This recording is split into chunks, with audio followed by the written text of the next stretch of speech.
दिल्ली की आप सरकार महिलाओं की सुरक्षा को लेकर बड़े बड़े दावे करती है, लेकिन दूसरी तरफ सरकार महिलाओं से जुड़ी एनजीओ को नजरअंदाज कर रही है।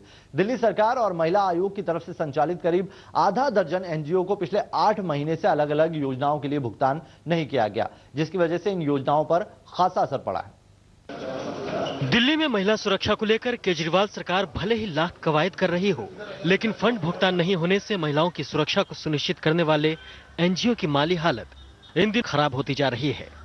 बता दें कि दिल्ली के 11 जिलों में महिला हेल्पलाइन की जिम्मेदारी 5 एनजीओ के ऊपर है, लेकिन एनजीओ संचालकों को पिछले 8 महीने से फंड का भुगतान नहीं किया गया।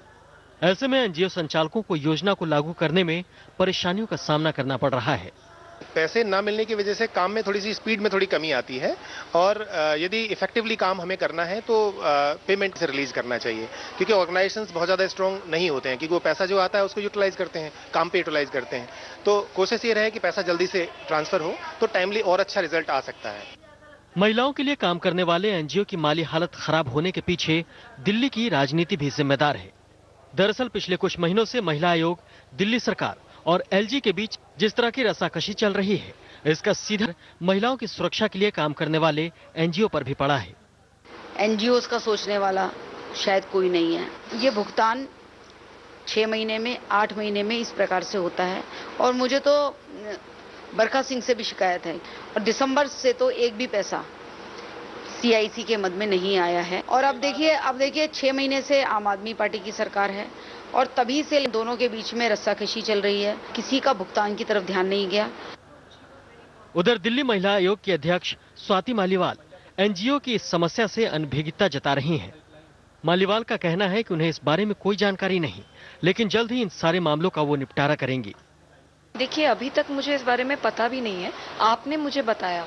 तो अगर ऐसा है तो जैसे मैंने कहा, कल सुबह 9:30 में ये सारी फाइल्स मंगवा रही हूँ और मैं देखूंगी कि कहाँ पे ये फाइल क्यों अटकी पड़ी है। देखिए, मेरे को इस बारे में बिल्कुल जानकारी नहीं है। अगर दिल्ली सरकार में फाइल अटकी हुई है तो मैं बिल्कुल उनके पीछे पड़कर ये फाइलें क्लियर करवाऊंगी, क्योंकि ये महिलाओं का मुद्दा है और उनकी सैलरी है, उनका राइट है, उनका हक है। बहरहाल बहुमत लेकर सत्ता में आई केजरीवाल सरकार को अब 6 महीने होने जा रहे हैं।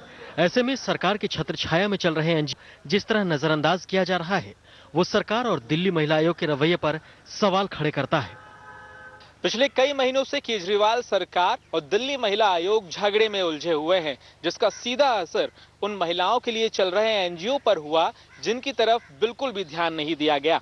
ऐसे में देखना होगा कि जिस तरह अरविंद केजरीवाल और आम आदमी पार्टी की तरफ से महिलाओं के उत्थान के लिए बड़े बड़े दावे किए जाते हैं, क्या एनजीओ जो जमीनी स्तर पर रहकर महिलाओं के लिए काम कर रहा है, उनके भुगतान के लिए किस तरह के कदम उठाता है।